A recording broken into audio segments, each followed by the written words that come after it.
संपूर्ण भारत में आपका स्वागत है। मैं हूं आपके साथ गीतू चौहान। बुलेटिन की शुरुआत करते हैं। मुख्य चुनाव आयुक्त राजीव कुमार ने 4 जून को लोकसभा चुनाव के परिणाम घोषित करने के लिए अपनाई जाने वाली मतगणना प्रक्रिया के बारे में जानकारी देते हुए कहा कि संपूर्ण मतगणना प्रक्रिया पूरी तरह से मजबूत है। ये घड़ी की सटीकता के समान काम करती है। लोकसभा चुनाव की मतगणना से पहले मुख्य चुनाव आयुक्त राजीव कुमार ने कहा कि सबसे पहले पोस्टल बैलेट की गिनती शुरू होगी और उसके आधे घंटे बाद ही हम ईवीएम की गिनती शुरू कर देंगे। इसमें कोई संदेह नहीं है।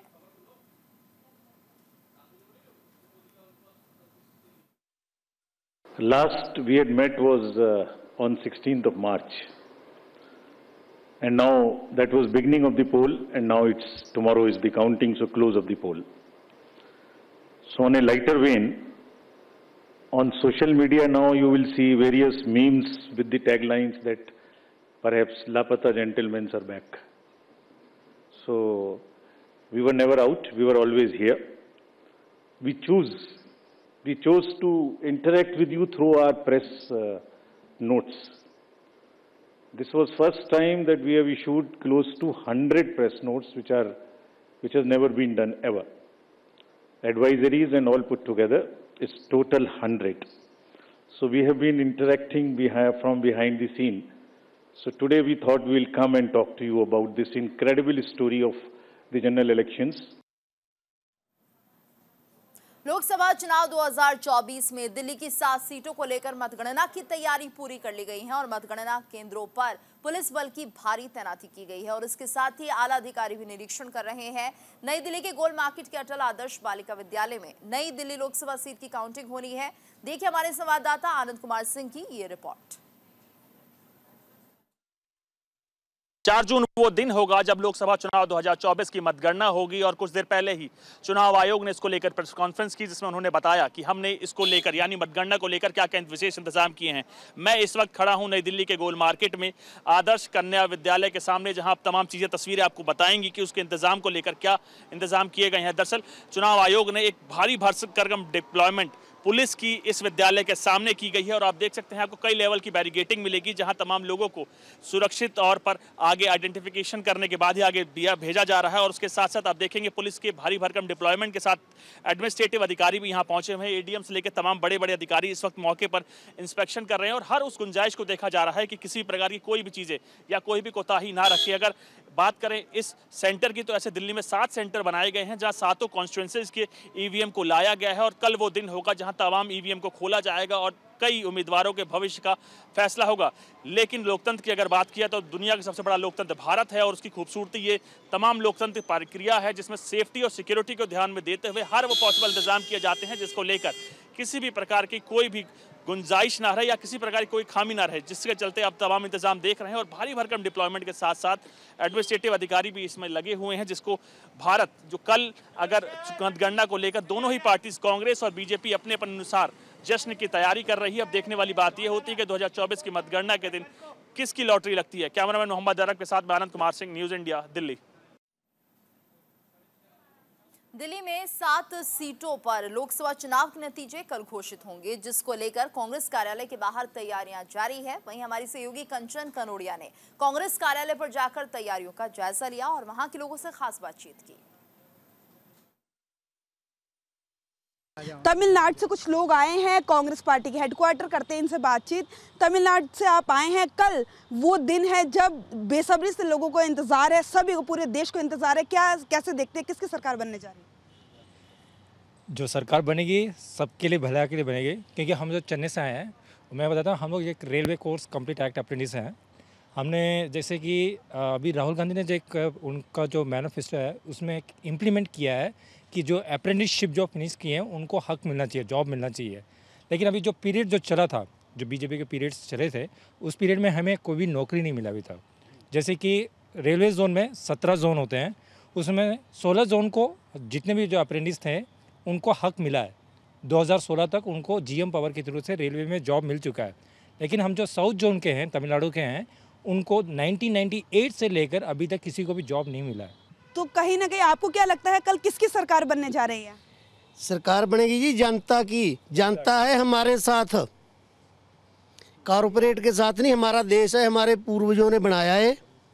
देखो हमने राहुल जी को नाले तो पगड़ी बांधेंगे, नाले मोहब्बत की दुकान उनको मोहब्बत की दुकान राहुल गांधी ने खोली थी जब उन्होंने यात्रा शुरू की, लगातार वो बोलते आ रहे। हाँ उनको पेंट करेंगे कल। जा रही अभी मोहब्बत की दुकान बनने जा रही का सब जगह फटाफट ठकाठक। लेकिन उधर बीजेपी हेडक्वार्टर में तैयारियां चल रही है, कल उनकी सरकार आ रही है। उनका अपना जो उन्होंने बनाया ना ये जो पोल, वो सारा कारपोरेट का पोल है, जनता के बीच तो गए नहीं वो 10 साल। उनको क्या पता है, महंगाई, बेरोजगारी, सारे काम ठप हो गए। 2 आदमियों को 4 आदमियों को देश समा दिया, ऐसे थोड़ी चलेगा। इतना बड़ा देश है, हमने कुर्बानियाँ दे के याद करवाया, ऐसे नहीं ये चलेगा देश। कैमरा पर्सन आकाश के साथ मैं कंचन, न्यूज़ इंडिया। तमिलनाडु से कुछ लोग आए हैं, कांग्रेस पार्टी के हेडक्वार्टर करते हैं इनसे बातचीत।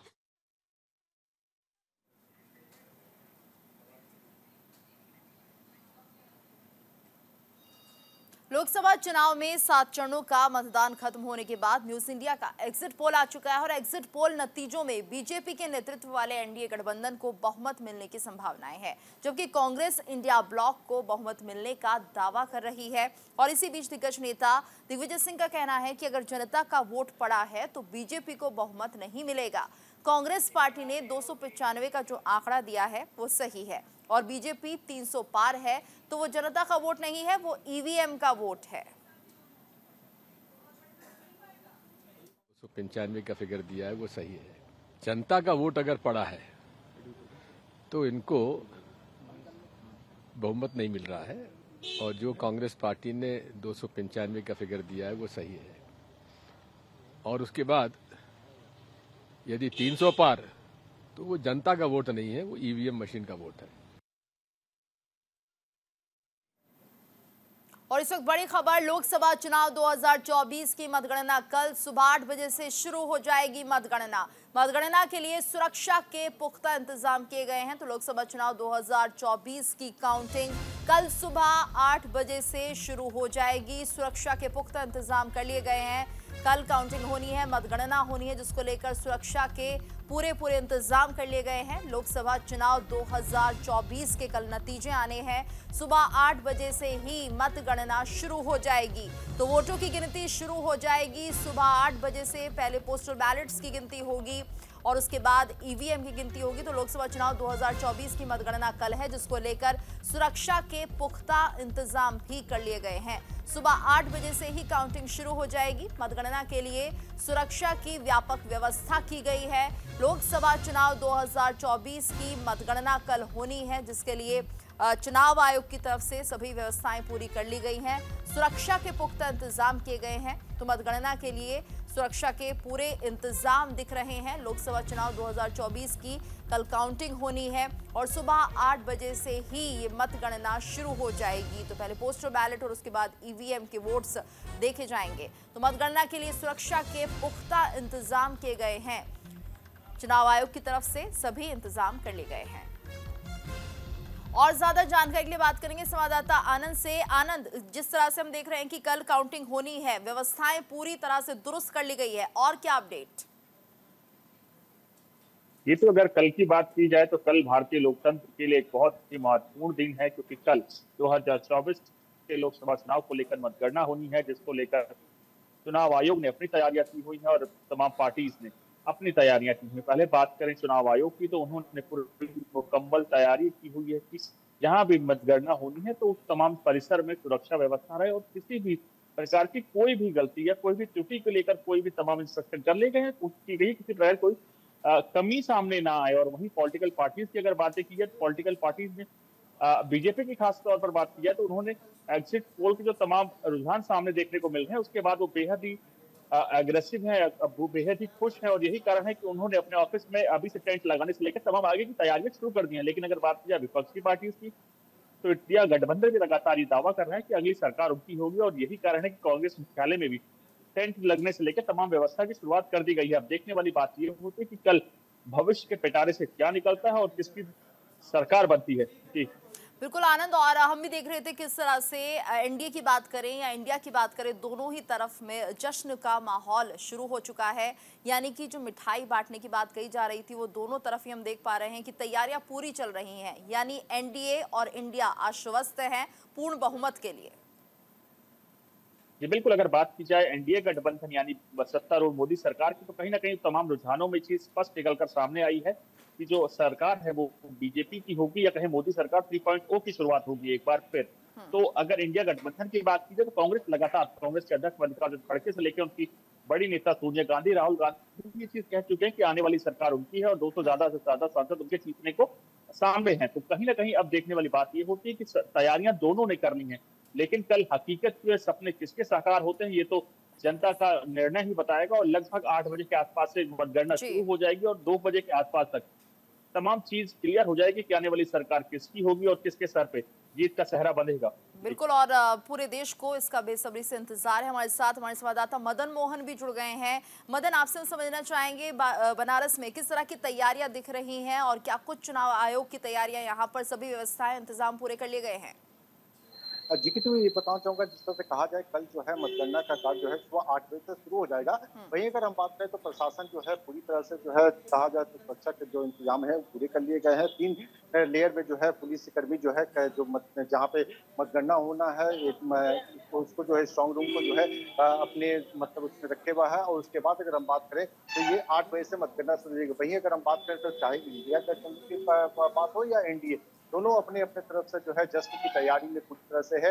और ये आश्वस्त है कि जो मतलब रिजल्ट आएगा एक चौंकाने वाला रिजल्ट आएगा। जैसा कि इंडिया गठबंधन के तमाम जो लोग थे, चाहे अजय राय की बात करें या अन्य जो लोग हैं उन्होंने कहा है, क्योंकि ये जो है ना चौंकाने वाला रिजल्ट आएगा। और वहीं जो है कहा जाए तो एनडीए गठबंधन यानी बीजेपी की तरफ से पूरी तरह तैयारी है। जगह जगह पे लड्डू बन गए हैं, मिठाइयां बन रही है। और एक तरह से कहा जाए तो ये सुबह में से जब शुरू होगा तो उसके बाद जैसे जैसे रुझान आगे बढ़ेंगे वैसे वैसे जो है कहा जाए तो उत्सुकता भी बढ़ जाएगी। किसके सर पे सेहरा होगा ये कहा जाए तो दोपहर के बाद जो है साफ हो जाएगा। तो इस तरह से सुबह 8:30 बजे से जो है ये मतगणना का जो है कार्य जो है शुरू हो जाएगा। और एक पहिया स्थित जो है मंडी समिति है वहां पर जो है स्ट्रांग रूम बनाए गए हैं, जिसपे जो है ना सुरक्षा की व्यवस्था की बात करें तो मैंने पहले भी बताया कि 3 लेयर में पीएसी और सीआरपीएफ के साथ साथ जो है जो स्थानीय पुलिस है उसके अंडर में जो है ना वो पूरी तरह से रखा गया है। और उसके बाद कैमरे की निगरानी से जो है कहा जाए तो जितने भी मतगणना होंगे उसकी पूरी कैमरे से जो है ना निगरानी होगी। और जो भी प्रत्याशी के जो वहाँ पे प्रतिनिधि हैं जो ईवीएम वहाँ पे स्ट्रांग रूम में जाएंगे और उसके बाद उनको जो है कहा जाए तो उनके जो कागज हैं उनको पूरा चेक कर करके, और साथ ही साथ अगर कहा जाए तो 2 किलोमीटर पहले से ही जो है वहाँ पर जो सवारी है उसको रोक दिया जाएगा और दूसरी तरफ से डाइवर्ट किया जाएगा। और वहाँ पर जो स्ट्रांग रूम के अंदर जो जाएंगे उनको किसी प्रकार के मोबाइल वगैरह भी ले जाने की इजाजत नहीं है। तो इस तरह से कहा जाए तो कल जो है एक अहम दिन है और दोनों चाहे इंडिया हो या इंडिया गठबंधन में दोनों में कहा जाए तो एक खुशी का माहौल जो है वाराणसी में भी देखा जा रहा है, क्योंकि अलग अलग दावे हैं, अलग अलग कहा जाए तो जो है खुशियों को मनाने का में कर रहे हैं और दोनों अपने अपने तरफ से जो है ना आश्वस्त हैं। जी बिल्कुल मदन, और जिस तरह से कहा भी जा रहा है एग्जिट पोल में कि इस बार उत्तर प्रदेश में सीटें बढ़ सकती हैं बीजेपी के लिए, क्या कुछ और रिएक्शंस आपको मिलते हुए दिखाई दे रहे हैं इस एग्जिट पोल के बाद जो लगातार न्यूज इंडिया भी अपने दर्शकों को दिखा रहा है? क्या जानकारी उसको लेकर? हाँ बिल्कुल, जिस तरह से कहा जाए कि जो एग्जिट पोल जो हो रहे हैं तो उसमें जो है कहा जाए तो एक चौंकाने वाला जो है एग्जिट पोल है, क्योंकि जिस तरह से जो लोग अनुमान लगा रहे थे कि इतनी सीटें जो है नहीं मतलब आएंगी बीजेपी को, तो लेकिन जब ये एग्जिट पोल जब आया है तो एग्जिट पोल के बाद जो है कहा जाए तो जो यहाँ की जो जनता है उसमें भी जो एक तरह से उत्सुकता है कि आखिर जो है इतना ऐसा कैसे उसमें हो गया। वहीं विपक्ष लगातार उसमें है, लेकिन ये कहा जाए तो भाजपा में एक तरह से ये खुशी का लहर है, क्योंकि लगातार जो है हम यहाँ से बात कर रहे थे प्रधानमंत्री के साथ साथ योगी आदित्यनाथ के साथ साथ पूरी कैबिनेट जो है कहा जाए तो वो यहाँ पे लोग मौजूद थे। और उसके आसपास के जो जिले वाराणसी की अगर खास बात करें और उसके पूर्वांचल की अगर बात करें तो पूरी तरह से एक एफर्ट जो है उन्होंने अपना लगाया था। मतलब तो ये जो है सीट है जिस तरह से योगी आदित्यनाथ कह रहे थे कि हम जो है 80 में से 80 सीटें लेकर के आएंगे, लेकिन अखिलेश यादव ने कहा था कि हम 79 सीट लेकर आएंगे। लेकिन वो कल अहम दिन है कि दोनों को मतलब चाहे भाजपा एक की बात करें या कहा जाए तो इंडिया गठबंधन की बात करें तो दोनों में का जो है एक तरह से जो सामने जो सीटों को लेकर के आया था उसको लेकर के ये तय हो जाएगा कि कल जो है किसके दावे जो है ना सही निकले हैं और किसके सर पे सेहरा होगा, किसके सर पे सरताज होगा और कौन दिल्ली का जो है कहा जाए तो राज संभालेगा। जी कहा जाए तो है। और वहीं खुशियों का माहौल है हर तरफ। मैं पहले बता कि यहाँ पे जो है लोग जो है लड्डू बना रहे हैं, 400 किलो के लड्डू जो है बन रहे हैं, कहीं पे 4000 किलो के लड्डू बन रहे हैं। लाल पेड़े जो है या वाराणसी के जो फेमस मिठाई है वो भी जो है बन रही है। तो इस तरह से अलग अलग उसमें है। अब लेकिन देखने वाला है कि ये लड्डू की मिठास जो है कौन चखेगा, किसके उसका होगा, ये जो है कल तय हो जाएगा। बिल्कुल कल ये तय होगा कि कौन खाएगा लड्डू और किसके लिए मिठास बहुत ज्यादा होगी। आनंद, और एक तरह से ये देखा जाए दिग्विजय सिंह कह रहे हैं, साथ ही साथ अरविंद केजरीवाल ने तो खैर फेक ही बता दिए थे एग्जिट पोल्स को, लेकिन दिग्विजय सिंह यहाँ पर ये कहते हुए दिखाई दे रहे हैं कि अगर यहाँ पर बीजेपी जीतती है तो ये ईवीएम की गड़बड़ी का मामला होगा, क्योंकि जनता का जो जनादेश आया है वो INDIA के लिए आया है। भी ऐसे कई बयान देते रहे जो भारतीय राजनीति में विवादित तौर पर देखे जाते हैं। ईवीएम को लेकर चुनाव आयोग पहले भी कई चीजें रख चुका है लोगों के बीच। तमाम पॉलिटिकल पार्टीज को उन्होंने बुलाया था, अगर किसी को भी किसी प्रकार की संशय हो, क्योंकि भारत लोकतंत्र की जननी है, तो ये कहीं ना कहीं चुनाव आयोग की जिम्मेदारी है कि ईवीएम पे जो कोई भी एक भी सवाल अगर उठता है तो उसको निदान या कहीं सॉल्व करने की जिम्मेदारी चुनाव आयोग की होती है। चुनाव आयोग इसको लेकर पहले भी तमाम पॉलिटिकल पार्टीज के पास जा चुका है और उन्होंने शर्त लगाई तमाम पॉलिटिकल पार्टी से, अगर कोई भी उसको हाईजैक कर लेता तो ईवीएम बदल कुछ और सिस्टम लिया जाएगा। लेकिन तब तमाम किसी भी पार्टी ने आगे बढ़ के आने से इनकार कर दिया था और कहीं ना कहीं ये माना जाता है कि ईवीएम को हैक करना इतना आसान नहीं है, या कहीं साफ भाषा में तो इम्पॉसिबल है, पूरी तरह से नहीं कर सकते। लेकिन आप देखिए जब जीतती है माफ कीजिएगा कांग्रेस पार्टी, तो तमाम नेता कांग्रेस के या तमाम विपक्षी पार्टीज के ईवीएम पे चुप्पी साथ देते हैं, और जैसे कहीं ना कहीं विपक्ष हारता है, चाहे कांग्रेस हारे चाहे कोई भी पार्टी हारे, तो ईवीएम पे लगातार सवाल उठते हैं। लेकिन आप देखिए भारतीय लोकतंत्र की पहचान है, दुनिया में जननी माना जाता है, तो उसी की परिकाष्ठा को देखते हुए एक बार फिर ईवीएम को लेकर चुनाव आयोग ने पहले भी लोगों जब पहली कॉन्फ्रेंस हुई थी ईवीएम पे उन्होंने बोला था कि हमारी ईवीएम सेफ है, सिक्योर है और कोई भी उसको हैक नहीं कर सकता। यही कारण है कि उसके बाद ईवीएम से पूरा चुनाव किया गया। और अब देखने वाली बात ये होती है कि अगर एग्जिट पोल की आप देखिए कांग्रेस इस नतीजे को कहीं ना कहीं इनकार कर रही है, उनका साफ कहना है कि आने वाली सरकार उनकी होगी और 200 से ज्यादा, लगभग 275 280 के आसपास कांग्रेस सीटें लेकर आ रही है। लेकिन आप देखिए कि जिस प्रकार से बीजेपी ने अपनी रणनीति के तहत आगे बढ़ी है, तमाम रुझान जो पहले अभी दर्शा रहे हैं कि आने वाली सरकार बीजेपी की, और कहीं ना कहीं पहले भी कई विधानसभा चुनाव में जो एग्जिट पोल रहे हैं वो सच रहे हैं। तो कहीं ना कहीं माना जाता है कि जनता की राय है जो समय लोग पूछते हैं उससे पहले लाई जाती है, और फाइनल जो रिजल्ट होगा वो कल लगभग 2 या 3 बजे के आसपास हो जाएगा, जिसको लेकर बीजेपी ने भव्य तैयारी करी हुई है। कल पीएम का रोड शो भी होता है, बड़े बड़े मंत्री भी बीजेपी मुख्यालय आएंगे, और उसके साथ साथ जो अपनी जीत है बीजेपी पूरे देश भर में मनाएगी, क्योंकि बड़ी जीत है और कांग्रेस के सिवा पहली कोई सरकार होगी जो अपने दम पे 3 बार कार्यकाल अपना बढ़ाएगी, यानी 15 साल। आपने कांग्रेस में देखा होगा कि कई प्रधानमंत्री रहे जो 3-3 साल रिपीट करके गए, यानी 15 साल, चाहे पंडित जवाहरलाल नेहरू हो, 2 बार खुद मनमोहन सिंह रिपीट कर चुके हैं। और भारतीय इतिहास में एक नया दौर आएगा जब एनडीए यानी बीजेपी अपनी फुल मेजोरिटी के साथ तीसरी सरकार बनाएगी, तो उसको लेकर बीजेपी ने भी उतना ही भव्य समारोह की शुरुआत कल लगभग जब चीजें क्लियर हो जाएंगी तब से करेगी। तो खुद पीएम का रोड शो होगा, बड़े बड़े नेता आएंगे, तो और देश से यानी देश की राजधानी से पूरे देश भर में बाकी अलग अलग हिस्सों में, प्रदेशों में, चाहे आप उत्तर प्रदेश की बातें की जाए, चाहे बिहार की बातें की, चाहे झारखंड, छत्तीसगढ़, कहीं की आप महाराष्ट्र की बातें करें, तो राज्य स्तर पर भी इसकी खुशी मनाई जाएगी। और अपने कार्यालय में बम पटाखे से लेकर मिठाई तक बीजेपी ने उसको बांटने को लेकर तैयारियां कर ली हैं। जी बिल्कुल। और मदन, यहाँ पर ये भी हम देखते हैं कि जिस तरह से अब चुनाव आयोग को लेकर ही इंडिया गठबंधन निशाना साध रहा है, जाहिर सी बात है किसी बात का डर उनके अंदर है, क्योंकि जिस तरह से एग्जिट पोल के नतीजे आ रहे हैं, बीजेपी पूर्ण बहुमत के साथ वापसी कर रही है, तो क्या इसे डर समझा जाए? जिस तरह से ये बयान निकल कर आ रहे हैं, ईवीएम की बात कर लें या फिर और अगर हम फैक्टर्स की बात करते हैं तो उसके तौर पर भी देखा जाए तो INDIA बचती हुई नजर आ रही है।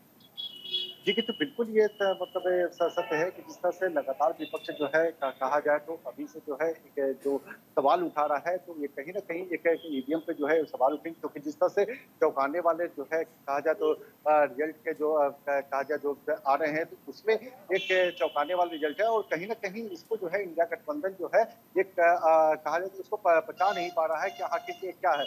तो क्योंकि जो उनके जो आंकड़े हैं जो मतलब जो टीवी स्क्रीन पे चल रहे हैं, तो उससे कहीं ना कहीं जो है इंडिया गठबंधन में एक डर का माहौल है कि आखिर क्या ऐसी कमी रह गई है कि जो कि ये इस तरह का जो है रिजल्ट आ रहा है, क्योंकि लगातार आंकड़े जो है चल रहे हैं, जिस तरह से एनडीए को इसका जीत का दावा किया जा रहा है, 300 से ज्यादा के सीट जो है उसमें दिखाए जा रहे हैं। तो उनका ये कहना है कि ये कैसे हो सकता है कि जिस तरह से जनता जो है उनके मतलब खिलाफ थी और आज जो है जो इतनी सीटें जो है दिखाई जा रही है, तो कहीं ना कहीं जो है ये पूरी तरह से जो कहा जाए तो फेक है और इसमें जो है लोग विश्वास ना करें। और इस तरह का है क्योंकि अखिलेश यादव ने भी ट्वीट करके इस पे कहा था। लगातार आज कहा जाए तो चाहे समाजवादी पार्टी की तरफ से हो या कांग्रेस की तरफ से हो, इसमें जो है प्रेस कॉन्फ्रेंस करके लगातार इसको बताया गया है। इसमें सीधे सीधे कहा जाए तो मीडिया को भी टारगेट किया गया है कि मीडिया जिस तरह से वो दिखा रही है कि जो है तो वो सीटें नहीं है। तो बिल्कुल, तो तमाम आरोप लग रहे हैं इस एग्जिट पोल पर, लेकिन कल सब कुछ साफ हो जाएगा। बहुत बहुत धन्यवाद आप दोनों का इस पूरी जानकारी के लिए।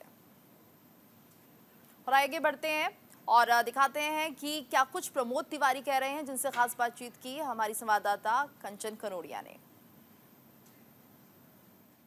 कांग्रेस के राज्यसभा सांसद प्रमोद तिवारी जी हमारे साथ है बातचीत करने के लिए। सर, एग्जिट पोल के नतीजे जिस तरीके से आ रहे हैं, तमाम राहुल गांधी कह रहे हैं 295 प्लस हमारी सीट्स आ रही है, 400 पार के नतीजे दिखा रहे हैं एग्जिट पोल में, तो किस तरीके से देखते हैं? एग्जिट पोल सच्चाई पे आधारित नहीं है। 3-4 चीजें, हवा चल रही है, आंधी चल रही भाजपा के खिलाफ उत्तर प्रदेश में, बिहार में, और वहाँ के एग्जिट पोल क्या है? मैं तो खुद अपनी आंखों से देख के आया हूँ। गांव कोई गया नहीं, गांव के इंटीरियर में कोई गया नहीं, कहीं चाय की दुकान पे बैठकर, कहीं उधर बैठ के कुछ लोगों से बात करके 1% से कहीं ज़्यादा कम पर एग्जिट पोल दिखाया जा रहा है। ये बिल्कुल 2004 की तरह गलत साबित होगा। जैसे उस समय भाजपा की सरकार बनते दिखाई गई थी, आज भी दिखाई जा रही है, पर तब कांग्रेस जीती थी। 2004 और 2009 की तरह फिर एग्जिट पोल गलत साबित होंगे। प्रधानमंत्री नरेंद्र मोदी लगातार बोल रहे हैं कि 125 दिनों का आगे का हमारे पास रोड मैप है और कहीं ना कहीं अखबारों में भी आज छपा है, तो किस तरीके से देखते हैं?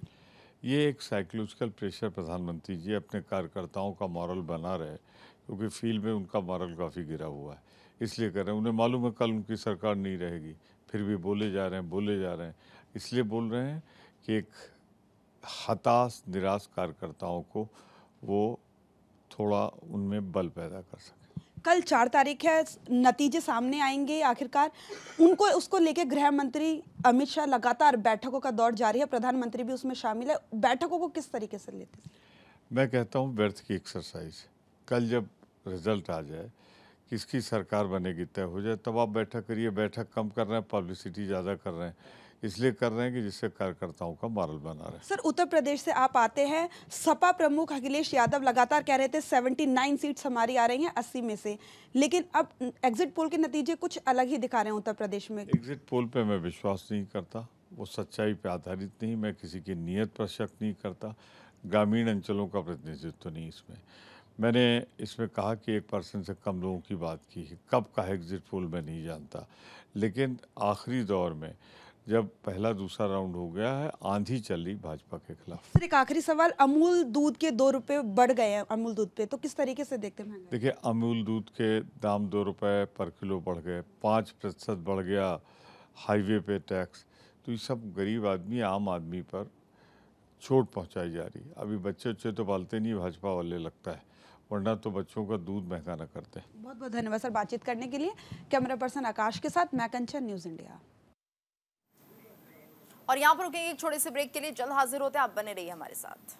ब्रेक के बाद आपका स्वागत है। बीजेपी नेता रविशंकर प्रसाद ने एग्जिट पोल पर प्रतिक्रिया देते हुए कहा कि पीएम मोदी देश के किसानों के लिए, देश की सुरक्षा के लिए काम कर रहे हैं, आतंकवाद के खिलाफ काम कर रहे हैं और इन्हीं सब काम के आधार पर उन्हें वोट भी मिले हैं। सबसे अधिक वोट जम्मू कश्मीर से आर्टिकल 370 हटाने के लिए मिल रहे हैं। पीएम मोदी की योजनाओं का लाभ गाँव में रह रहे लोग भी ले रहे हैं। मुझे लगता है कि देश की जनता को पीएम मोदी के साथ रहना चाहिए। एक नैरेटिव सेट किया, ऐसा है, एक नैरेटिव सेट किया गया, सब यही बोलो, सब यही बोलो, सब यही बोलो। ये उनकी हताशा का परिणाम है। ये अच्छी बात है। याद करिए, पहले नहीं बोलते थे, पहले बोलते थे कि 400 के पार नहीं जाएंगे आप, अब 295 की नई कहानी लाई है। जबरदस्त हार होने वाली है इस इंडिया गठबंधन की, ये बिखरने वाला है 4 तारीख के बाद। बिहार के उप मुख्यमंत्री सम्राट चौधरी ने कहा, हमें पूरा भरोसा है कि 400 सीट हम देश में जीतेंगे और बिहार की 40 सीट हम जीतेंगे। चुनाव गुंडागर्दी से नहीं हुए हैं, साफ सुथरे चुनाव हैं, जनता को जनमत मिलेगा।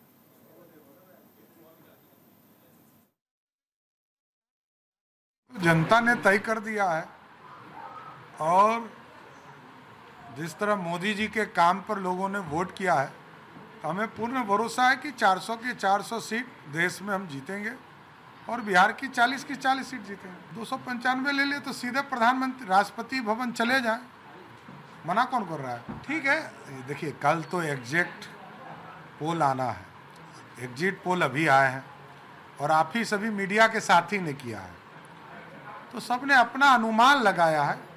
कल एक्यूरेट पोल आने वाले हैं, एक्यूरेट पोल में पता चल जाएगा कौन कितने पानी में। नहीं करना ही चाहिए, किसी को कन्फ्यूजन है तो कहाँ रोक रहे हैं हम। ऐसा थोड़े है कि इसके लिए हम उनको जेल में बंद कर देंगे, ऐसा नहीं है। ये लालू जी का राज नहीं है, गुंडागर्दी से चुनाव नहीं हुए हैं, साफ सुथरे चुनाव हुए, जनता को जनमत मिलेगा। देखिए स्पष्ट है, जहाँ जहाँ लालू जी का हस्तक्षेप होगा वहाँ गुंडागर्दी होगा, वहाँ अपराधीकरण होंगे, भ्रष्टाचार होगा। लालू जी इसी के प्रतीक भी हैं। लूट कर सत्ता अर्जन करना, यदि मुगल से किसी ने इंस्पायर्ड हुआ है तो वो लालू प्रसाद जी। देश में लोकसभा का चुनाव खत्म हो चुका है। 4 जून को मतगणना होनी है। मतगणना को लेकर सभी जिला प्रशासन तैयारियों में जुट गए हैं। लखनऊ में भी मतगणना स्थल पर विशेष तैयारी हो रही है। मतगणना स्थल पर चिकित्सा कैंप, मीडिया सेंटर और कंट्रोल रूम की व्यवस्था की गई है। इनके लिए बाहर ही प्रशासन ने कंट्रोल रूम के बाहर सीसीटीवी की भी व्यवस्था की है। प्रत्याशी के समर्थक सीसीटीवी के माध्यम से अंदर की गतिविधियां देख रहे हैं। मतगणना स्थल का जायजा लिया न्यूज इंडिया संवाददाता नीरज मिश्रा ने। देश में लोकसभा का चुनाव समाप्त हो चुका है और अब 4 जून को मतगणना होनी है, यानी कि कल मतगणना होगी। लखनऊ में मतगणना को लेकर किस तरह की व्यवस्था है आप देखिए, ये मतगणना स्थल है और यहाँ पर जो जिला प्रशासन है वो अपनी तैयारियों में जुटा हुआ है कि कल जो मतगणना होनी है उस पर विशेष तैयारी की गई है। जिलाधिकारी ने मतगणना स्थल पर चिकित्सा का कैंप, मीडिया सेंटर और कंट्रोल रूम की व्यवस्था कर रखी है और इस भीषण गर्मी में यहाँ पर तमाम एसी लगाए गए हैं, कूलर लगाए गए हैं। जिस तरह से 10 कंट्रोल रूम बनाए गए हैं, यहाँ पर 10 कंट्रोल रूम में देखिए ये बड़े बड़े जो एसी हैं वो लगाए गए हैं। लोगों की तबीयत ना खराब हो इसके लिए चिकित्सा की भी यहाँ पर व्यवस्था की गई है। चूँकि यहाँ मतगणना स्थल पर जो ड्यूटी करने वाले लोग हैं वो कई घंटे काम करते हैं और ये अपने आप में एक बहुत बड़ी चुनौती होती है। जो प्रशासन के अधिकारी हैं आप देखिए लगातार यहाँ पर वर्किंग कर रहे हैं। हम पीछे भी दिखाएंगे कि किस तरह से जो सुरक्षा के लोग हैं, सुरक्षा कर्मी हैं, वो यहाँ पर सुरक्षा की ड्यूटी दे रहे हैं और साथ ही साथ जो राजनीतिक दल हैं, यानी कि लखनऊ की बात करें तो यहाँ पर समाजवादी पार्टी और भारतीय जनता पार्टी का इलेक्शन था और उसके बाद भारतीय जनता पार्टी के लोग तो नहीं लेकिन समाजवादी पार्टी के जो कार्यकर्ता हैं वो यहाँ पर इस समय एक कैंप लगाकर 20 तारीख से यहाँ पर लगातार ईवीएम की सुरक्षा कर रहे हैं, क्योंकि इनको इस चीज़ का भी अंदेशा है कि कहीं कोई गड़बड़ी ना हो। तो इसके लिए वो यहीं पर देखिए टेंट लगाकर, कूलर लगाकर ये अपने प्रत्याशी के लिए पूरी तरह से मेहनत कर रहे हैं। मुख्य द्वार के बाहर ही इन्होंने अपना टेंट लगा लिया है। तमाम कार्यकर्ता एक साथ बैठे हुए हैं। जो भी गाड़ी वगैरह जाती है तो उसको ये लोग चेक वगैरह भी करते रहते हैं। यहाँ पर जो तमाम लोग हैं हम उनसे बात भी करेंगे कि आखिर यहाँ पर इन्होंने इतने दिन से यहाँ पर ये बैठे हुए हैं और किस तरह से सुरक्षा कर रहे हैं ईवीएम की। कब से यहाँ पर आप लोग बैठे हैं गेट के बाहर टेंट लगाकर, क्या इसकी वजह है? 5वें फेज का चुनाव जब 20 तारीख को हुआ, चुनाव के शाम से ही हम लोग लगातार शिफ्टवार और लखनऊ जिले के जितने भी कार्यकर्ता हैं ईवीएम की रखवाली के लिए हम लोग बैठे हुए हैं। तो यहाँ पर कितनी देर आप लोग ड्यूटी देते हैं? हम लोग सुबह से लेकर रात तक शिफ्टवार ड्यूटी है। 8-8 घंटे की 3 टुकड़ियों में ड्यूटी लगी है और करीब 10-10, 20-20 कार्यकर्ता लगातार तीनों शिफ्टों में 8-8 घंटे की ड्यूटी में हम लोग बैठते हैं। क्या कोई गाड़ी वाड़ी जाती है तो चेक भी कर लेते हैं क्या? हाँ, जो गाड़ियाँ आती हैं हम लोग उनकी निगरानी करते हैं कि कहीं कोई ऐसी चीज़ तो नहीं जिससे ईवीएम मशीन या कोई चीज़ प्रभावित हो सके। अच्छा, आप ही लोग हैं, भाजपा के लोग तो यहाँ दिखाई नहीं दे रहे हैं। भाई भाजपा के लोग क्यों दिखाई देंगे? चोरी तो नहीं करनी है, जिसको चोरी बचाना होता है वो निगरानी करता है। अच्छा, आप लोग चोरी यहाँ बचा रहे हैं, क्या कारण है आप लोग इतने दिन से यहाँ बैठे हुए हैं? ये हम लोग बैठे इसलिए हैं कि भाजपा के द्वारा चोरी न की जा सके, इसके लिए रखवाली के लिए माननीय राष्ट्रीय अध्यक्ष जी ने हम लोगों को निर्देश दिया है कि आप लोग ईवीएम की रक्षा स्वयं करें। तो आप लोग यहाँ से जो गाड़ी वगैरह निकल रही है उसको भी देखते हैं? बराबर चेक की जा रही है, बराबर देखी जा रही है, क्योंकि अगली बार गाड़ी में लॉक भी मिला था, ताले भी मिले थे, सील भी मिली थी, तो इस वजह से हम लोग अपनी सतर्क पूरी तरह से हैं कि कोई भी गाड़ी गुजर रही तो उसको तत्काल देखने का काम हो रहा है। तो अब कल इम्पोर्टेंट दिन है आप लोगों के लिए, तो उसके लिए तैयारी कर रहे हैं? क्या पूरी तैयारी है, पूरी तरह से सतर्क हैं, सारे आपके एजेंट बन गए हैं, सब लोग पूरी तरह सतर्कता के साथ लगेंगे। अगर प्रशासन द्वारा कोई गड़बड़ी की गई तो हम लोग तत्काल उसको रुकवाने का काम करेंगे, ऊपर वरिष्ठ नेताओं को बता। सीसीटीवी भी दिख रहा है, इसमें भी आप लोग देखते हैं? ये देखिए सीसीटीवी भी लगा हुआ है और यहाँ पर इस सीसीटीवी में के जरिए जो अंदर की जो गतिविधि है वो बाहर देखी जा सकती है। वोटिंग के पहले 400 पार का दम देने वाली बीजेपी चुनाव नतीजों के पहले ही बड़े जश्न की तैयारी में जुट गई है। एनडीए गठबंधन की जीत पर पूरे प्रदेश के हर जिले कार्यालय में जीत का उत्सव मनाने का निर्देश दिया गया है। उधर कांग्रेस मुख्यालय में भी एनडीए गठबंधन की जीत पर 1 क्विंटल लड्डू बांटे जाने की तैयारी है। 4 जून को होने जा रही काउंटिंग के पहले कांग्रेस और बीजेपी दोनों ही जीत का दावा कर रही हैं।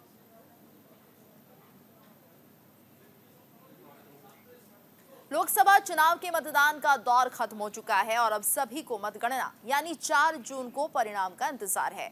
जब तक नतीजे सामने नहीं आ जाते तब तक सब कुछ ईवीएम के पिटारे में कैद है। फिलहाल वोटों की गिनती को लेकर चुनाव आयोग की तैयारी अंतिम चरण में है। मुख्य चुनाव आयुक्त राजीव कुमार ने कहा कि सबसे पहले पोस्टल बैलेट की गिनती शुरू होगी और उसके आधे घंटे बाद ही ईवीएम की गिनती शुरू होगी। वहीं गुजरात के अहमदाबाद में लोकसभा चुनाव की मतगणना से पहले तैयारियां चल रही हैं।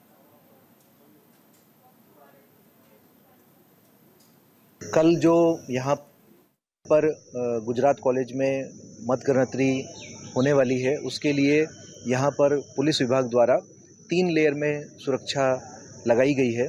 इसमें पहले जो बाहर का लेयर है उसमें गुजरात पुलिस है, दूसरे लेयर में एसआरपी की पुलिस फोर्स है और तीसरी जो लेयर है उसमें सीएपीएफ के जवानों के द्वारा बंदोबस्त लगाया गया है।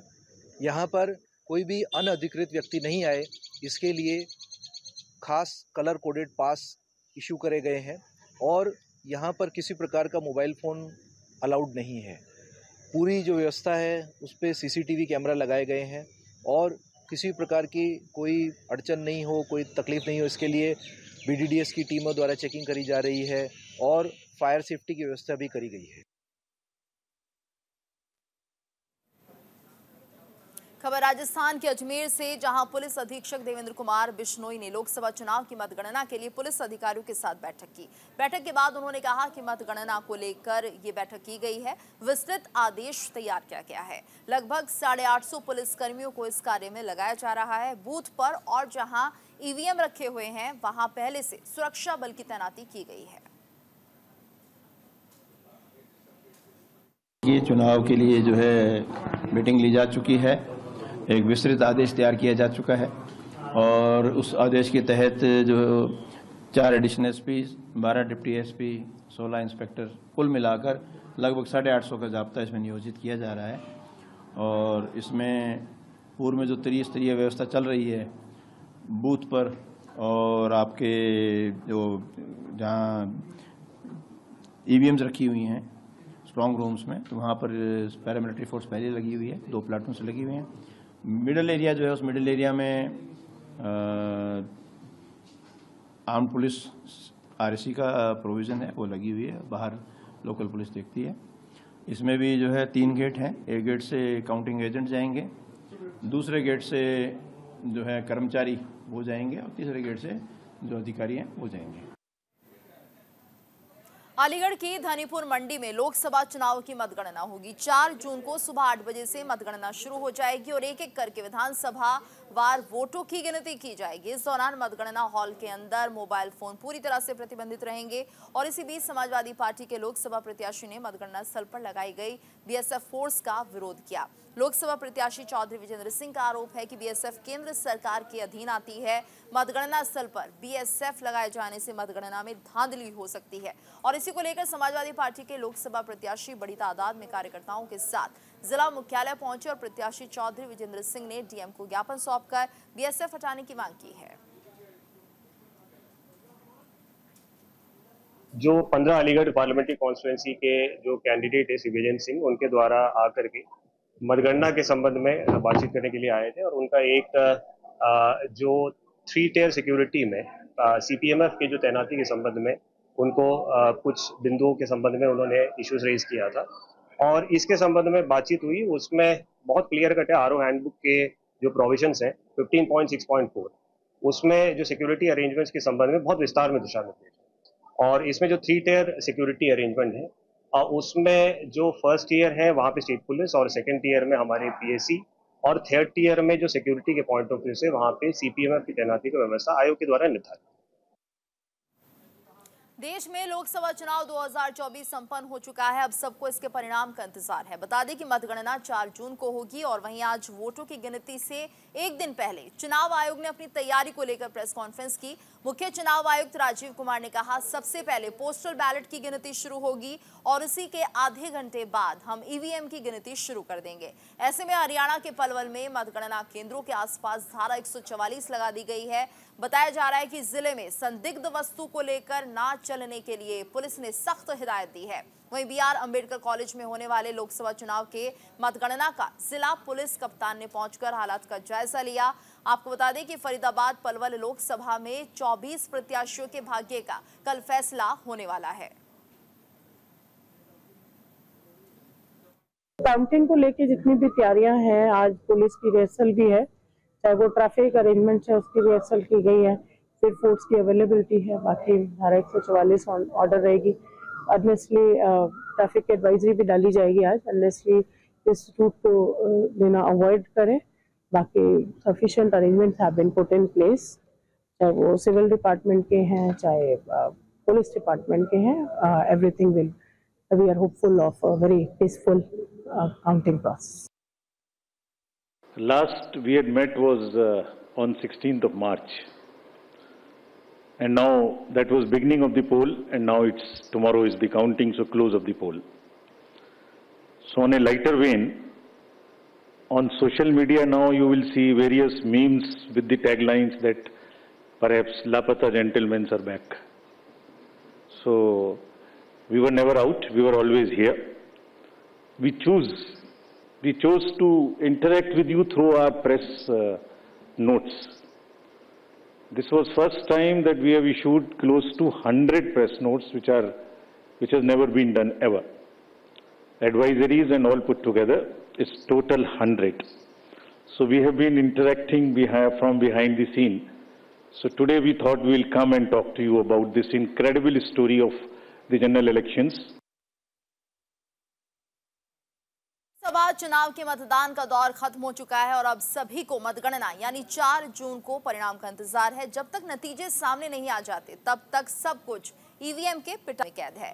फिलहाल वोटों की गिनती को लेकर चुनाव आयोग की तैयारी अंतिम चरण में है। पंजाब की 13 लोकसभा सीटों के लिए 7वें और आखिरी चरण में 1 जून शनिवार को मतदान हुआ और अब मत की पेटी 4 जून को खुलने जा रही है। 2019 के लोकसभा चुनावों में जहां कांग्रेस ने राज्य की 13 लोकसभा सीटों में से 8 पर जीत हासिल की थी, वहीं इस बार संभावना जताई जा रही है कि कांग्रेस 8 से ज्यादा सीटें भी हासिल कर सकती है और यह आंकड़ा 10 का हो सकता है। साथ ही 7 ऐसी लोकसभा सीटें हैं जिन पर कांटे की दिलचस्प टक्कर हो रही है। पटियाला रेंज के डीआईजी हरचरण सिंह भुल्लर ने पटियाला लोकसभा क्षेत्र के नाभा में बूथों और सुरक्षा व्यवस्था का जायजा लिया।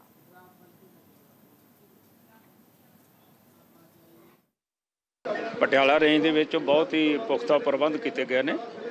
मानयोग डीजीपी साहब ने सानू सफिशेंट फोर्स दी हुई है पोलिंग स्टेशन पोलिंग बूथों के प्रबंध करने। ਹਰੇਕ ਪੋਲਿੰਗ ਸਟੇਸ਼ਨ ਨੂੰ ਅਸੀਂ ਸਖਤ ਸਿਕਿਉਰਿਟੀ ਹੇਠ ਜਿਹੜਾ ਰੱਖਿਆ ਹੋਇਆ।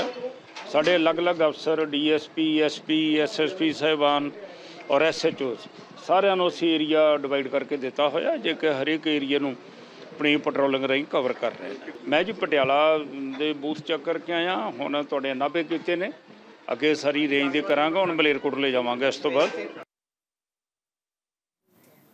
लोकसभा चुनाव 2024 के लिए मतदान समाप्त हो चुके हैं। 4 जून को नतीजों का ऐलान होगा और 1 जून की शाम आए एग्जिट पोल से उत्साहित सियासी लोग प्रतिक्रियाएं दे रहे हैं। भावी गठबंधन और राजनीतिक परिदृश्य पर भी बातें हो रही हैं और इसी कड़ी में महाराष्ट्र के विधायक रवि राणा ने कहा कि नतीजों की घोषणा के 15 दिनों के बाद उद्धव ठाकरे प्रधानमंत्री नरेंद्र मोदी की सरकार में शामिल होंगे। उन्होंने दावा किया कि एक बार फिर नरेंद्र मोदी के प्रधानमंत्री पद की शपथ लेने के बाद उद्धव ठाकरे मोदी सरकार में शामिल हो जाएंगे, क्योंकि आने वाला युग उनका ही है और उद्धव भी ये बात भली भांति जानते हैं।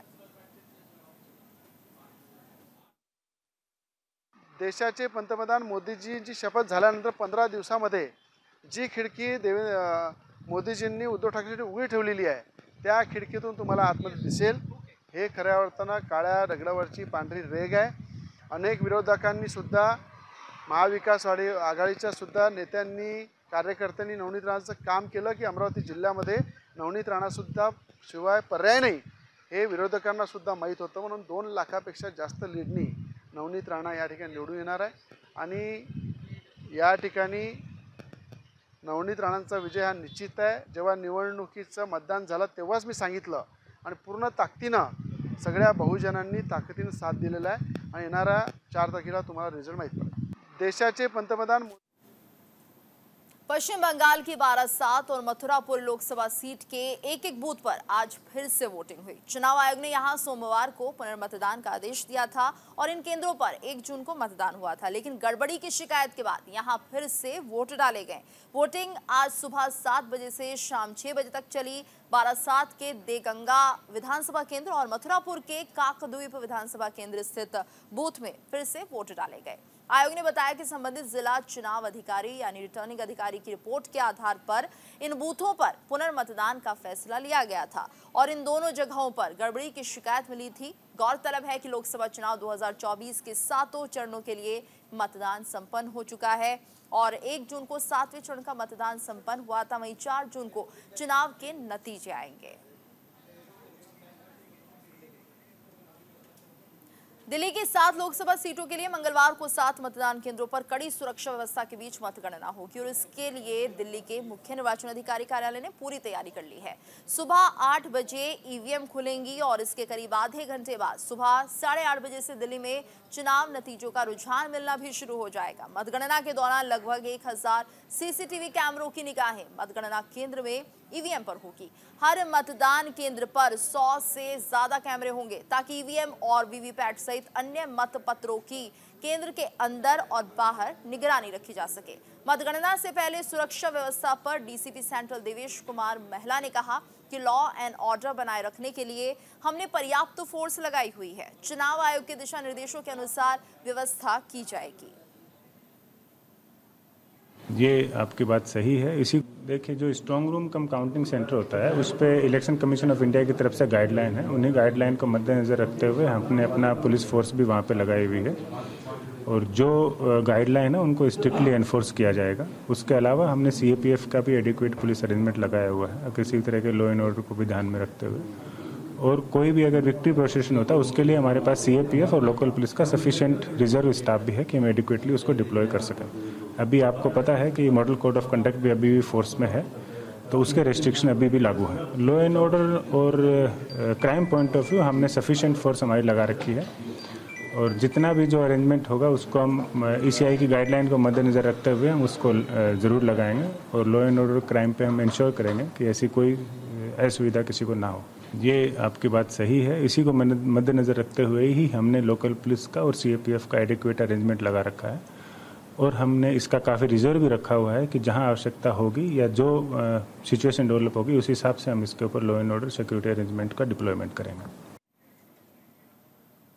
लोकसभा चुनाव के नतीजे आने से पहले बिहार के मुख्यमंत्री और जेडीयू अध्यक्ष नीतीश कुमार ने आज दिल्ली में प्रधानमंत्री नरेंद्र मोदी से उनके आवास पर मुलाकात की। दोनों नेताओं के बीच कल के आने वाले चुनाव परिणाम को लेकर बातचीत हुई। माना जा रहा है कि सरकार बनाने को लेकर भी दोनों नेताओं ने बातचीत की होगी। देश में चल रही राजनीतिक हलचल के बीच नीतीश कुमार की पीएम मोदी से ये मुलाकात काफी अहम मानी जा रही है। वैसे तो सीएम नीतीश कुमार गृहमंत्री अमित शाह से भी मुलाकात करने वाले थे, लेकिन जानकारी के अनुसार अब वो अमित शाह से मुलाकात किए बिना ही पटना लौट रहे हैं। उन्होंने अमित शाह से फोन पर ही बातचीत की है। इसके बाद वो आज ही पटना के लिए रवाना हो गए हैं। दिल्ली के मंत्री कैलाश गहलोत ने अपने सोशल मीडिया प्लेटफॉर्म एक्स पर सूचना शेयर करते हुए कहा कि दिल्ली में चल रही लू को ध्यान में रखते हुए 1 जून से 30 जून 2024 तक आंगनवाड़ी केंद्र को बंद करने का निर्देश दिया है। हालांकि केंद्र बंद होने के बाद भी घर घर राशन पहुंचाया जाएगा।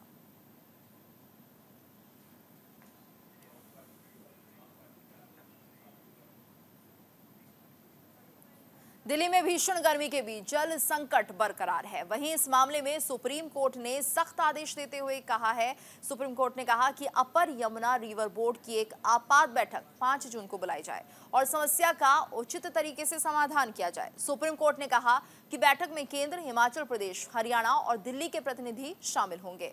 गौरतलब है कि इससे पहले दिल्ली के सीएम अरविंद केजरीवाल की सरकार की अतिरिक्त पानी की मांग को लेकर सुप्रीम कोर्ट में एक याचिका दायर की थी और इसी याचिका पर सुनवाई के दौरान सुप्रीम कोर्ट ने आदेश दिया है। दिल्ली सरकार ने अपनी एक याचिका में सुप्रीम कोर्ट से अपील की है कि यहां पर जल संकट से निपटने के लिए राष्ट्रीय राजधानी को हिमाचल प्रदेश द्वारा उपलब्ध कराया जाने वाला अतिरिक्त पानी छोड़े जाने का हरियाणा को निर्देश देने का अनुरोध किया है। और वहीं मेरठ के चौधरी चरण सिंह कावड़ पटरी मार्ग पर बड़ा हादसा हुआ। जानी और भोला के बीच दिल्ली से हरिद्वार जा रही सेंट्रो कार में गांव रिसोला खुर्द के सामने आग लग गई। कार में सवार 4 लोग जिंदा जल गए। हादसे के बाद पुलिस और फायर ब्रिगेड की टीम मौके पर पहुंची और आग बुझाई गई तो कार के अंदर का दृश्य देख अधिकारी सन्न रह गए। कार में 4 लोगों के शव नजर आए जो कि जलकर कंकाल बन चुके थे। 2 आगे वाली सीट पर तो 2 पिछली सीट पर थे और ऐसे में हादसे को जिसने भी देखा उसी की रूह कांप गई। ओंकारेश्वर से दर्शन कर उज्जैन लौट रहे श्रद्धालु हादसे का शिकार हो गए। महामृत्युंजय द्वार पर श्रद्धालु की कार टैंकर से टकरा गई।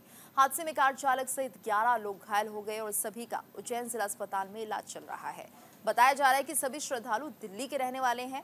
वो भगवान के दर्शन के लिए मध्य प्रदेश आए थे। सूचना पर पहुंची पुलिस ने सभी घायलों को इलाज के लिए उज्जैन जिला अस्पताल भेज दिया है, जहां एक महिला की हालत गंभीर बनी हुई है।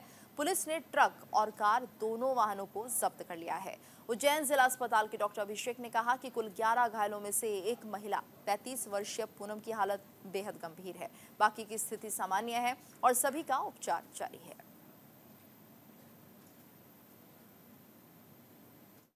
हाँ, एक्सीडेंट हुआ। आज मेरी नाइट गश्त थी, मायूरा कॉलोनी में गश्त कर रहा था। अभी सूचना मिली कि लालगेट के यहाँ एक्सीडेंट हो गया है। मैं तुरंत 100 नंबर गाड़ी को लेके लालगेट पहुंचा, जहां इको में सवार 6 दर्शनार्थी जो कि दिल्ली के थे और 4 बच्चे थे, वो घायलों को निकाला। कुल 11 लोग घायल हैं। इनको इलाज हेतु अस्पताल में भर्ती कराया था। ये जो ट्राला है सीमेंट का कैप्सूल ट्राला, इसके चालक ने अपनी गाड़ी ट्राले को तेज गति लापरवाही चलाकर बीच सड़क पर बिना कोई संकेत दिए रोकने से दुर्घटना हुई। और इसी के साथ इस बुलेटिन में फिलहाल इतना ही। रुकेंगे एक ब्रेक के लिए। ब्रेक के बाद खबरें लगातार जारी हैं।